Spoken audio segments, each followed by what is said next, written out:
I applied myself to my task with unwonted zeal. No case was too gruesome for my impious sensibilities, and I soon became master at my chosen vocation. Every fresh corpse brought into the establishment meant a fulfilled promise of ungodly gladness, of irreverent gratification, a return of that rapturous tumult of the arteries which transformed my grisly task into one of beloved devotion. Yet every carnal satiation exacted its toll. I came to dread the days that brought no dead for me to gloat over, and prayed to all the obscene gods of the nethermost abysses to bring swift, sure death upon the residents of the city. Then came the nights when a skulking figure stole surreptitiously through the shadowy streets of the suburbs.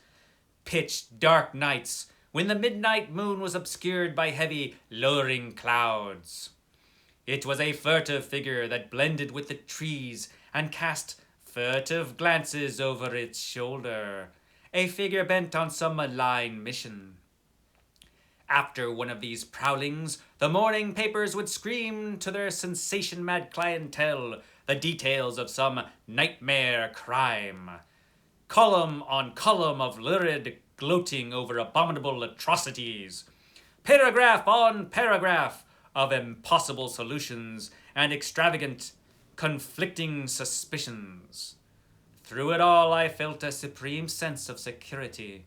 For who would for a moment suspect an employee in an undertaking establishment where death was supposedly an everyday affair, of seeking surcease from unnameable urgings in the cold-blooded slaughter of his fellow beings? I planned each crime with maniacal cunning, varying the manner of my murders so that no one would even dream that all were the work of one blood-stained pair of hands. The aftermath of each nocturnal venture was an ecstatic hour of pleasure, pernicious and unalloyed.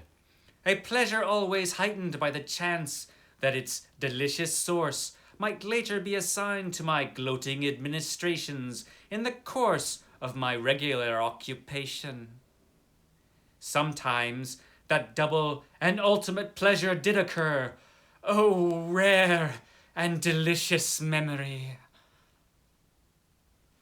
That, my friends, is from the really, really disturbing story, The Loved Dead, by C.M. Eddy Jr. and H.P. Lovecraft.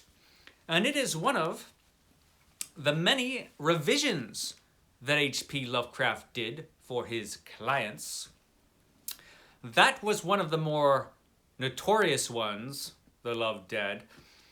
That one kind of got him into a little bit of hot water because it was kind of all about murder and necrophilia. About a guy who, well, he just loves dead bodies.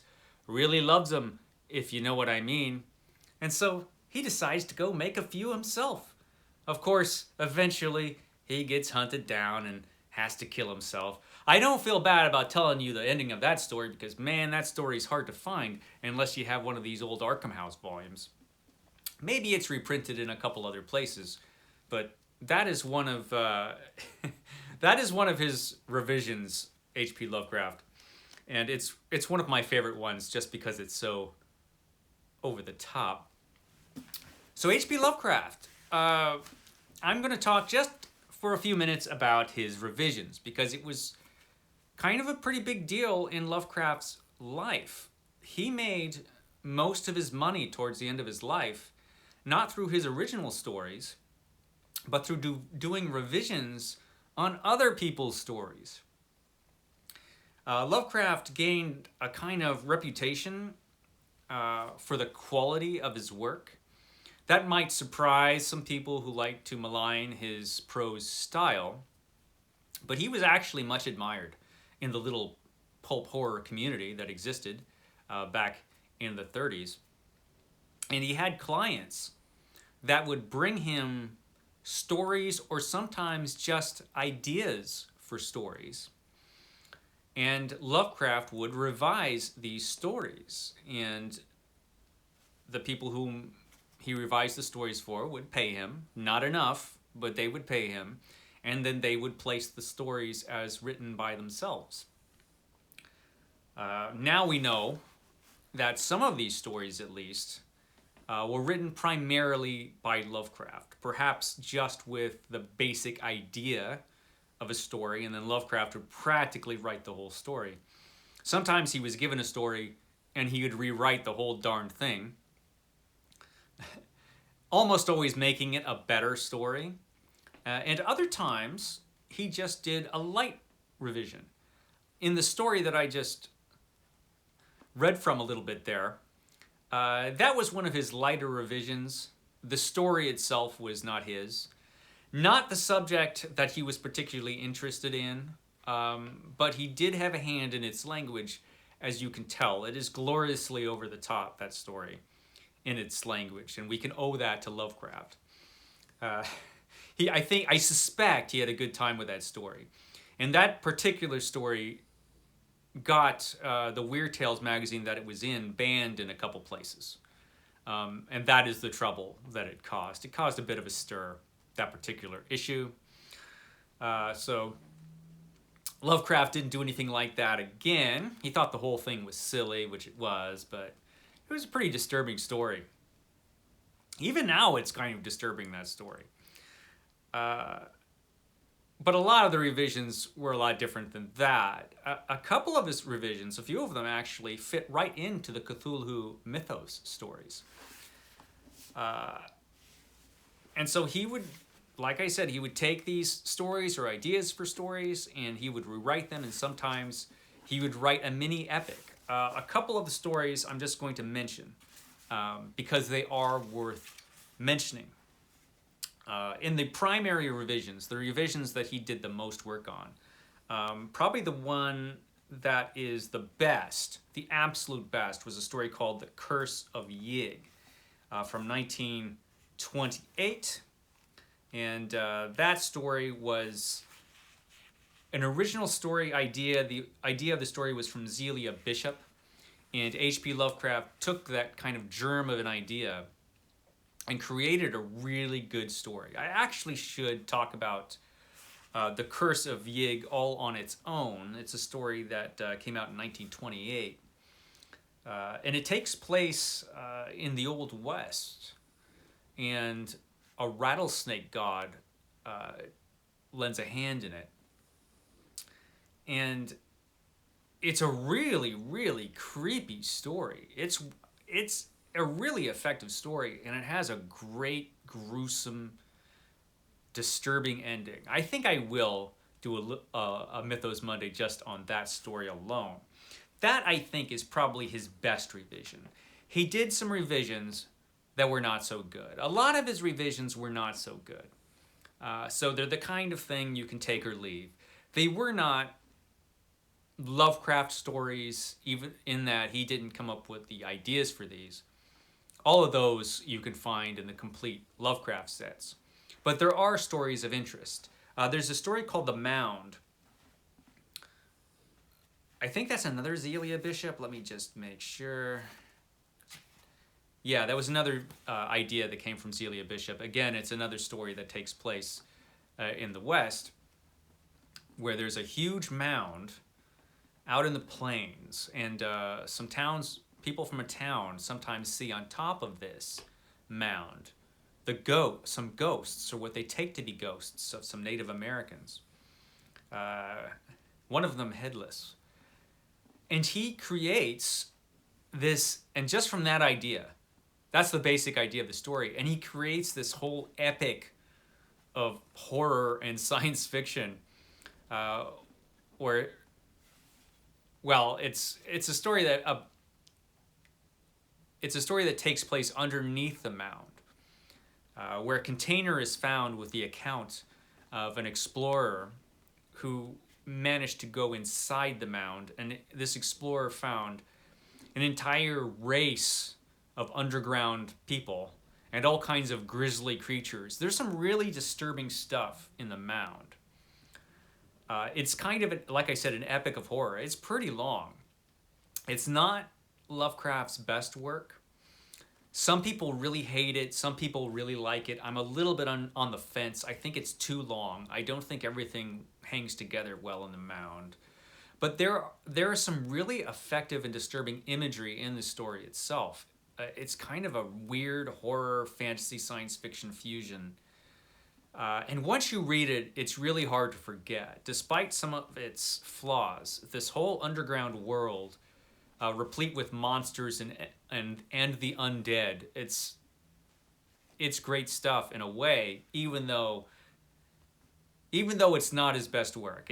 Like I said, it has some flaws to it. Well worth reading, though, I think, if you're a Lovecraft fan. He wrote some other stuff. He wrote a story called Medusa's Coil. That was from an idea also by Zelia Bishop.